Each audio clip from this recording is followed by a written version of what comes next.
இயேசுவின் இரத்தம் ஜெயம். இன்று நாம் பார்க்கவிருப்பது ஆதியாகமத்தின் 4ஆம் பிரிவு, நோவாவும் வெள்ளப்பெருக்கும். மண்ணில் மனிதர் பெருகத் தொடங்கி அவர்களுக்கு புதல்வியர் பிறந்த பொழுது, மனிதரின் புதல்வியர் அழகாக இருப்பதை தெய்வ புதல்வர் கண்டு தாங்கள் தேர்ந்து கொண்டவர்களையெல்லாம் மனைவியராக்கி கொண்டனர். அப்பொழுது ஆண்டவர், என் ஆவி தவறிழைக்கும் மனிதனில் என்றென்றும் தங்கப்போவதில்லை. அவன் வெறும் சதைதானே, இனி அவன் 120 ஆண்டுகளே வாழ்வான் என்றார். தெய்வ புதல்வர் மனிதரின் புதல்வியருடன் சேர்ந்து அவர்களுக்கு குழந்தைகள் பிறக்க, அக்காலத்திலும் அதற்கு பின்னரும் மண்ணுலகில் அரக்கர் இருந்தனர். அவர்களே பெயர் பெற்ற பழங்கால பெருவீரர்கள் ஆவர். மண்ணுலகில் மனிதர் செய்யும் தீமை பெருகுவதையும் அவர்களின் இதய சிந்தனைகளையெல்லாம் நாள் முழுவதும் தீமையை உருவாக்குவதையும் ஆண்டவர் கண்டார். மண்ணுலகில் மனிதரை உருவாக்கியதற்காக ஆண்டவர் மனம் வருந்தினார். அவரது உள்ளம் துயரமடைந்தது. அப்பொழுது ஆண்டவர், நான் படைத்த மனிதரை மண்ணிலிருந்து அழித்தொழிப்பேன். மனிதர் முதல் கால்நடைகள், ஊர்வன, வானத்து பறவைகள் வரை அனைத்தையும் அழிப்பேன். ஏனெனில் இவற்றை உருவாக்கியதற்காக நான் மனம் வருந்துகிறேன் என்றார். ஆனால் நோவாவுக்கு ஆண்டவரின் அருள் பார்வை கிடைத்தது. நோவானின் வழிமரபினர் இவர்களே. தம் காலத்தவருள் நோவா நேர்மையானவராகவும் குற்றமற்றவராகவும் இருந்தார். நோவா கடவுளோடு நடந்தார். நோவாவிற்கு சேம், காம், எப்பேத்து என்னும் 3 புதல்வர் பிறந்தனர். அப்பொழுது கடவுள் முன்னிலையில் மண்ணுலகு சீர்கெட்டிருந்தது.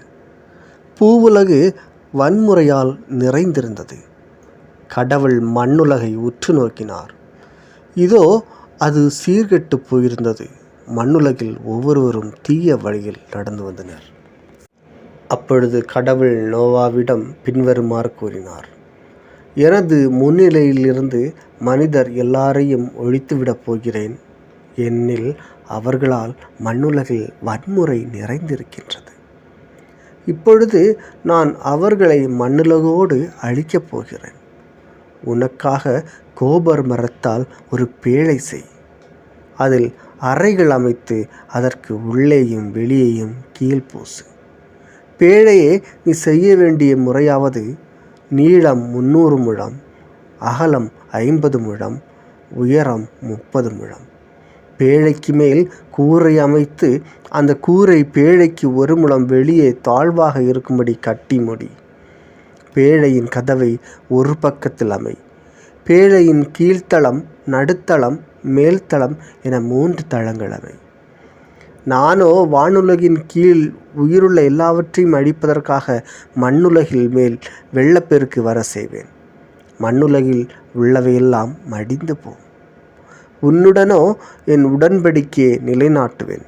உன் புதல்வர், உன் மனைவி, உன் புதல்வரின் மனைவியர் ஆகியோருடன் நீ பேழைக்குள் செல்.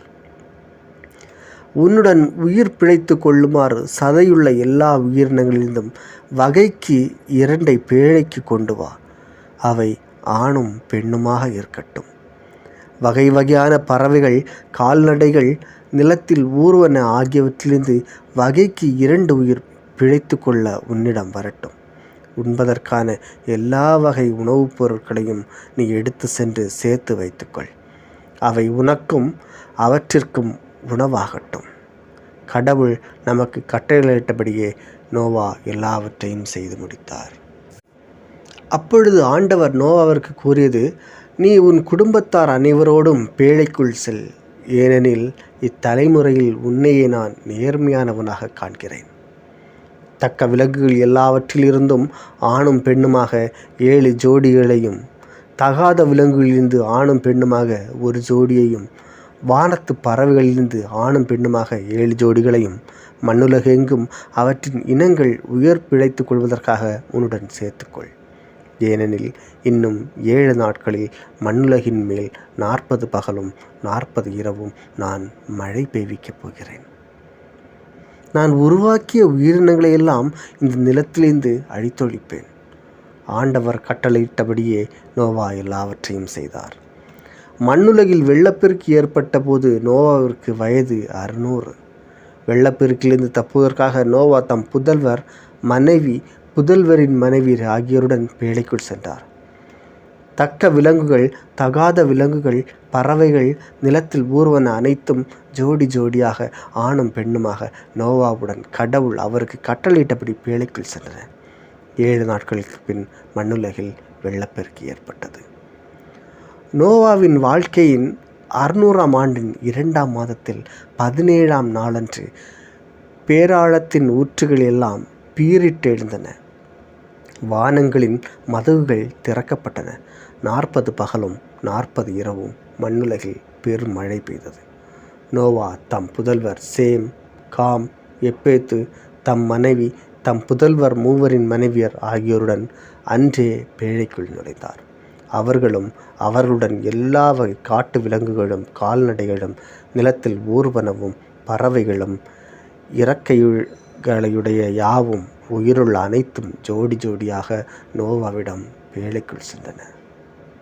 கடவுள் அவருக்கு கட்டளையிட்டபடி உள்ளே சென்றவை எல்லாம் ஒவ்வொரு உயிரினத்திலும் ஆணும் பெண்ணுமாக உள்ளே சென்றன. அதன்பின் ஆண்டவர் அவரை உள்ளே விட்டு கதவை மூடினார். 40 நாட்களாக பெருவெள்ளம் மண்ணுலகில் வந்து கொண்டிருந்தது. வெள்ளம் பெருக்கெடுத்து பேழையை தூக்க அது நிலத்திலிருந்து உயர்ந்து எழுந்தது. மண்ணுலகின் மேல் வெள்ளம் பாய்ந்து மிகுதியாக பெருக்கெடுக்க பேழை நீரின் மேல் மிதந்தது. மண்ணுலகில் வெள்ளம் பாய்ந்து பெருக பெருக வானத்தின் கீழ் எங்கும் இருந்த உயர்ந்த மலைகள் எல்லாம் நீரில் மூழ்கின. மூழ்கிய மலைகளுக்கு மேல் நீர்மட்டம் 15 முழம் உயர்ந்திருந்தது. நிலத்தில் ஊர்வன பறவைகள், கால்நடைகள், காட்டு விலங்குகள், நிலத்தில் தவழ்வன, மனிதர் அனைவர் ஆகிய சதையுள்ள உயிரினங்கள் அனைத்தும் மாண்டன. தரையில் வாழ்ந்தவற்றில் நாசியால் மூச்சுவிடும் அனைத்தும் செத்து போயின. மனிதர் முதல் விலங்குகள், ஊர்வன, வானத்து பறவைகள் ஈராக மண்ணில் உயிர் வாழ்ந்த அனைத்தும் அழிந்தன. இவை மண்ணுலகில் இராதபடி ஒழிக்கப்பட்டன. நோவாவும் அவருடன் பேழையில் இருந்தவர்களுமே எஞ்சியிருந்தனர். 150 நாட்களாக மண்ணுலகில் வெள்ளம் பாய்ந்து பெருகிற்று. கடவுள் நோவாவையும் அவருடன் பேழைக்குள் இருந்த எல்லா காட்டு விலங்குகள், கால்நடைகள் அனைத்தையும் நினைவு கூர்ந்தார். ஆகவே மண்ணுலகின் மீது காற்று வீச செய்தார். வெள்ளம் தணியத் தொடங்கியது. பேராளத்தின் ஊற்றுகளும் வானங்களின் மதகுகளும் மூடப்பட்டன. வானத்திலிருந்து மழை பெய்வது நின்றது. மண்ணுலகில் வெள்ளம் வற்றி குறைந்து கொண்டே வந்தது. 150ஆம் நாள் முடிவில் வெள்ளம் வடிந்தது. 7ஆம் மாதத்தில் 17ஆம் நாளன்று அரராத்து மலைத்தொடர் மேல் பேழை தங்கியது. 10ஆம் மாதம் வரை வெள்ளம் குறைந்து கொண்டே வந்தது. 10ஆம் மாதத்தின் முதல் நாளில் மலை உச்சிகள் தெரிந்தன. 40 நாட்கள் முடிந்தபின் பேழையில் தாம் அமைத்திருந்த சாளரத்தை நோவா திறந்து காகம் ஒன்றை வெளியே அனுப்பினார். அது மண்ணுலகில் வெள்ளம் வற்றும் வரை போவதும் வருவதுமாக இருந்தது. பின்னர் நிலப்பரப்பிலிருந்து வெள்ளம் வடிந்து விட்டதா என்று பார்க்க புறா ஒன்றை தம்மிடமிருந்து வெளியே அனுப்பினார். ஆனால் அதற்கு கால் வைத்து தங்குவதற்கு இடம் தென்படாததால் அது அவரிடமே பேழைக்கு திரும்பி வந்தது. ஏனெனில் நிலப்பரப்பு முழுவதிலும் இன்னும் வெள்ளம் நின்றது. ஆகவே அவர் தம் கையை நீட்டி அதை பிடித்து தம்மிடம் பேழைக்குள் சேர்த்து கொண்டார். அவர் இன்னும் 7 நாட்கள் காத்திருந்து மீண்டும் புறாவை பேழையிலிருந்து வெளியே அனுப்பினார். மாலையில் அது அவரிடம் திரும்பி வந்தபொழுது அதன் அலகில் அது கொத்தி கொண்டு வந்த ஒலிவ இலை இருந்தது. அப்பொழுது நோவா மண்ணுலகில் வெள்ளம் வற்றிவிட்டது என்று தெரிந்து கொண்டார். இன்னும் 7 நாட்கள் காத்திருந்த பின் புறாவை வெளியே அனுப்பினார். அது அவரிடம் மறுபடி திரும்பி வரவில்லை. அவருக்கு 601 வயதான ஆண்டின் முதல் மாதத்தில் முதல் நாளில் மண்ணுலக பரப்பில் இருந்த வெள்ளம் வற்றியது. அப்பொழுது நோவா பேழையின் மேற்கூரையை திறந்து பார்த்தார். இதோ நிலமெல்லாம் உலார்ந்திருந்தது. 2ஆம் மாதத்தின் 27ஆம் நாளில் மண்ணுலகில் நீர் வற்றியிருந்தது. அப்பொழுது கடவுள் நோவாவிடம் கூறியது, நீயும் உன்னுடன் உன் மனைவியும் உன் புதல்வரும் உன் புதல்வரின் மனைவியரும் பேழையிலிருந்து வெளியே வாருங்கள். உன்னுடன் உயிரோடு இருக்கும் பறவைகள், விலங்குகள், நிலத்தில் ஊர்வன ஆகிய உயிரினங்கள் எல்லாவற்றையும் உன்னுடன் வெளியே கொண்டு வா. மண்ணுலகில் அவை பன்மடங்காகட்டும். பூவுலகில் அவை பலுகி பெருகி பலன் தரட்டும். ஆகவே நோவாவும் அவர் புதல்வரும் அவர் மனைவியும் அவர் புதல்வரின் மனைவியரும் அவருடன் வெளியே வந்தனர். விலங்குகள், ஊர்வன, பறவைகள், மண்ணுலகில் நடமாடும் அனைத்தும் வகை வகையாக பேழையிலிருந்து வெளியே வந்தன. அப்பொழுது நோவா ஆண்டவருக்கு ஒரு பலிபீடம் கட்டி அதன் மேல் எல்லா வகை தக்க விலங்குகள், தக்க பறவைகளிலிருந்து எடுக்கப்பட்டவற்றை எரிபலியாக செலுத்தினார். ஆண்டவர் நறுமணத்தை நுகர்ந்து தமக்குள் சொல்லிக்கொண்டது, மனிதரை முன்னிட்டு நிலத்தை இனி நான் சபிக்கவே மாட்டேன். ஏனெனில் மனிதரின் இதய சிந்தனை இளமையிலிருந்தே தீமையை உருவாக்குகின்றது. இப்பொழுது நான் செய்தது போல இனி எந்த உயிரையும் அழிக்க மாட்டேன். மண்ணுலகு இருக்கும் நாளளவும், விதைக்கும் காலமும், அறுவடை காலமும், குளிரும் வெப்பமும், கோடை காலமும், குளிர்காலமும், பகலும் இரவும் என்றும் ஓய்வதில்லை. கடவுள் நோவாவிற்கும் அவர் புதல்வருக்கும் ஆசி வழங்கி கூறியது, பலுகி பெருகி மண்ணுலகை நிரப்புங்கள். மண்ணுலகின் விலங்குகள், வானத்து பறவைகள், நிலத்தின் ஊர்வன, கடலின் மீன்கள் அனைத்தும் உங்களுக்கு அஞ்சி நடுங்கட்டும். அவை உங்கள் கைகளில் ஒப்படைக்கப்பட்டுள்ளன. நடமாடி உயிர் வாழும் அனைத்தும் உங்களுக்கு உணவாகட்டும். உங்களுக்கு பசுமையான செடிகளை உணவாக தந்தது போல இவை எல்லாவற்றையும் தருகிறேன். இறைச்சியை அதன் உயிராகிய இரத்தத்தோடு உண்ணாதீர்கள். உங்கள் உயிராகிய இரத்தத்திற்கு நான் ஈடு கேட்பேன். உயிரினம் ஒவ்வொன்றிடமும், மனிதர் ஒவ்வொருவரிடமும் நான் ஈடு கேட்பேன். மனிதரின் உயிருக்காக அவரவர் சகோதரரிடம் உயிரை நான் ஈடாக கேட்பேன். ஒரு மனிதரின் இரத்தத்தை எவர் சிந்துகிறாரோ அவரது இரத்தம் வேறொரு மனிதரால் சிந்தப்படும். ஏனெனில் கடவுள் மனிதரை தம் உருவில் உண்டாக்கினார். நீங்கள் பலுகி பெருகி பன்மடங்காகி மண்ணுலகை நிரப்புங்கள்.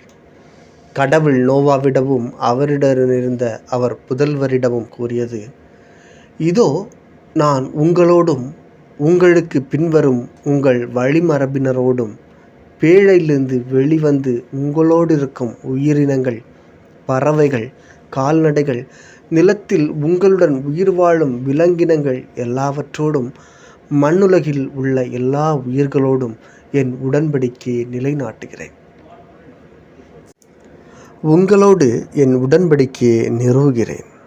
சதையுள்ள எந்த உயிரும் வெள்ளப்பெருக்கால் மீண்டும் அழிக்கப்படாது. மண்ணுலகை அழிக்க இனி வெள்ளப்பெருக்கு வரவே வராது. அப்பொழுது கடவுள், எனக்கும் உங்களுக்கும் உங்களுடன் இருக்கும் உயிருள்ள எல்லாவற்றுக்கும் இடையே தலைமுறைதோறும் என்றென்றும் இருக்கும்படி நான் ஏற்படுத்திய உடன்படிக்கையின் அடையாளமாக என் வில்லை மேகத்தின் மேல் வைக்கிறேன். எனக்கும் மண்ணுலகுக்கும் இடையே உடன்படிக்கையின் அடையாளமாக இது இருக்கட்டும். மண்ணுலகின் மேல் நான் மேகத்தை வருவிக்க அதன் மேல் வில் தோன்றும் பொழுது எனக்கும் உங்களுக்கும் சதையுள்ள உயிரினங்கள் எல்லாவற்றுக்கும் இடையே உள்ள என் உடன்படிக்கையை நான் நினைவு கூர்வேன். உயிர்கள் எல்லாவற்றையும் அழிப்பதற்கு தண்ணீர் இனி ஒருபோதும் பெருவெள்ளமாக மாறாது. வில் மேகத்தின் மேல் தோன்றும் பொழுது அதை நான் கண்டு கடவுளாகிய எனக்கும் மண்ணுலகில் இருக்கும் சதையுள்ள உயிரினங்கள் அனைத்திற்கும் இடையே என்றென்றும் உள்ள உடன்படிக்கையை நினைவு கூர்வேன் என்றார். கடவுள் நோவாவிடம், எனக்கும் மண்ணுலகில் வாழும் எல்லா உயிரினங்களுக்கும் இடையே நான் ஏற்படுத்திய உடன்படிக்கையின் அடையாளம் இதுவே என்றார். சேம், காம், எப்பேத்து ஆகியோர் பேழையிலிருந்து வெளிவந்த நோவாவின் புதல்வர். காம் கானானின் தந்தை. இவர்கள் மூவரும் நோவாவின் புதல்வர். இவர்களிலிருந்துதான் மண்ணுலகு முழுவதும் மனித இனம் பரவியது. நோவா நிலத்தில் பயிரிடுபவராகிய திராட்சை தோட்டம் அமைத்தார். அவர் திராட்சை ரசத்தை குடிக்க போதைக்குள்ளாகி தம் கூடாரத்தில் ஆடை விலகி கிடந்தார். கானானின் தந்தையாகிய காம் தன் தந்தை திறந்த மேனியராய் கிடப்பதைக் கண்டு வெளியே இருந்த தன் இரு சகோதரரிடம் அதை தெரிவித்தான். அப்பொழுது சேமும் எப்பேத்தும் ஒரு துணியை எடுத்து தங்கள் இருவரின் தோள்மேல் போட்டுக்கொண்டு பின்னோக்கி நடந்து தங்கள் தந்தையின் திறந்த மேனியை மூடினர். அவர்கள் முகம் எதிர்ப்பக்கம் நோக்கி இருந்ததால் தங்கள் தந்தையின் திறந்த மேனியை அவர்கள் பார்க்கவில்லை. நோவாவிற்கு போதை தெளிந்ததும் தம் இளைய மகன் தமக்கு செய்ததை அறிந்தார். அப்பொழுது அவர் கானான் சபிக்கப்பட்டவன். தன் சகோதரருக்கு அவன் அடிமையிலும் அடிமையாக இருப்பான். சேமின் கடவுளாகிய ஆண்டவர் போற்றி அவனுக்கு கானான் அடிமையாக இருப்பார். கடவுள் எப்பேத்து குடும்பத்தை பெருக செய்யட்டும். அவன் சேமின் கூடாரத்தில் வாழட்டும். அவனுக்கும் கானான் அடிமையாக இருக்கட்டும் என்றார். வெள்ளப்பெருக்குக்கு பின்னர் நோவா 350 ஆண்டுகள் வாழ்ந்தார். இவ்வாறு நோவா 950 ஆண்டுகள் வாழ்ந்த பின் இறந்தார். நோவாவின் புதல்வர் சேம், காம், எப்பேத்து ஆகியோரின் வழிமரபினர் இவர்களே. வெள்ளப்பெருக்கிற்கு பின் அவர்களுக்கு புதல்வர் பிறந்தனர். எப்பேத்தின் புதல்வர் கோமேர், மாகோகு, மாதாய், யாவான், தூபால், மெசேக்கு, திராசு. கோமேரின் புதல்வர் அஸ்கனாசு, இரிபாத்து, தோஹர்மா. யாவானின் புதல்வர் எலிசா, தர்சீசு, கித்திம், தோதானிம். இவர்கள் வழிவந்த கடற்கரை நாட்டினர் மொழி குடும்ப இனவாரியாக பிரிந்து தம் நாடுகளில் பரவினர். காமின் புதல்வர் கூசு, எகிப்து, பூற்று, கானான். கூசின் புதல்வர் செபா, அவிலா, சப்தா, ராமா, சப்தகா. ராமாவின் புதல்வர் சேபா, தெதான். மேலும் கூசுக்கு நிம்ரோத்து பிறந்தான். இவன்தான் முதலாக உலகத்தில் பேராற்றல் கொண்டவனாக விளங்கினான். ஆண்டவர் திருமுன் இவன் ஆற்றல் மிக்க வேடனாக இருந்தான். இதனால் ஆண்டவர் திருமுன் நிம்ரோதை போன்ற ஆற்றல் மிக்க வேடன் என்ற வழக்கு ஏற்படலாயிற்று. முதலில் சினையார் நாட்டிலிருந்து பாபேல், ஏரேக்கு, அக்காது, கல்னே ஆகியவை அவன் ஆட்சிக்கு வந்தன. அந்நாட்டிலிருந்து அசீரியா நாட்டுக்கு சென்று அங்கே நினிவே, ரகபோத்து, ஈயர், காலாகு ஆகிய நகரங்களை அமைத்தான். நினிவேக்கும் காலாவிற்கும் இடையே மிகப்பெரிய நகரமாகிய ரசேனை அவன் நிறுவினான். எகிப்தின் புதல்வர் லூதிம், அனாமிம், லகாபிம், நப்துகிம், பத்ருசிம், பெலிஸ்தீரின் மூதாதையரான கஸ்லுகிம், கப்தோரிம். கானானின் தலைமகன் சீதோன். ஏனைய புதல்வர் ஏத்து, எபூசி, எமோரி, கிர்காசி, இவ்வி, அக்கி, சீனி, அர்வாது, செமாரி, அமாத்தி. இந்த கானானின் குடும்பங்கள் பின்னர் பிரிந்து பரவலாயின. கானானியர் நாட்டு எல்லை சீதோனிலிருந்து தெற்கே கெரார் செல்லும் திசையில் காசவாரையும், கிழக்கில் சோதோம், கொமோரா, அத்மா, செபோயும் செல்லும் திசையில் லாசா வரையும் பரவியிருந்தது. இவை காம் புதல்வரின் குடும்ப, மொழி, நாடு, இனவாரியான பிரிவுகள். எப்பேத்தின் மூத்த சகோதரன் சேமுக்கு புதல்வர் பிறந்தனர். சேம் எபேரியாரின் முது பெருந்தந்தை. சேமின் ஏனைய புதல்வர் ஏலாம், அசீரியா, அர்பகத்சாது, லூது, ஆராம். ஆராமின் புதல்வர் ஊசு, ஊல், கெத்தேர், மாசு. அர்பகசாத்துக்கு செலாகு பிறந்தான். செலாகிற்கு ஏபேர் பிறந்தான். ஏபேருக்கு புதல்வர் 2 பிறந்தனர். ஒருவரின் பெயர் பெலேக்கு, ஏனெனில் அவன் காலத்தில்தான் உலக மக்கள் பிரிந்தனர். அவன் சகோதரரின் பெயர் யோக்தான். யோக்தானின் புதல்வர் அல்மோதாது, செலேபு, அட்சர்மாவேத்து, எராகு, அதோராம், ஓசால், திக்லா, ஓபால், அபிமாவேல், சேபா, ஓபீர், அவிலா, யோபாபு. அவர்கள் வாழ்ந்த நாடு மோசேவிலிருந்து கிழக்கே செப்பார் செல்லும் திசையில் இருந்த மலை நாடு வரை பரவியிருந்தது. இவை சேம் புதல்வரின் குடும்ப, மொழி, நாட்டு, இனவாரியான பிரிவுகள். இவை நோவா புதல்வரின் வழிவந்த குடும்பங்களின் இனவாரியான தலைமுறைகள். இவர்கள் வழிவந்த மக்களினங்களே வெள்ளப்பெருக்கிற்கு பின் உலகின் எல்லா நாடுகளிலும் பரவின.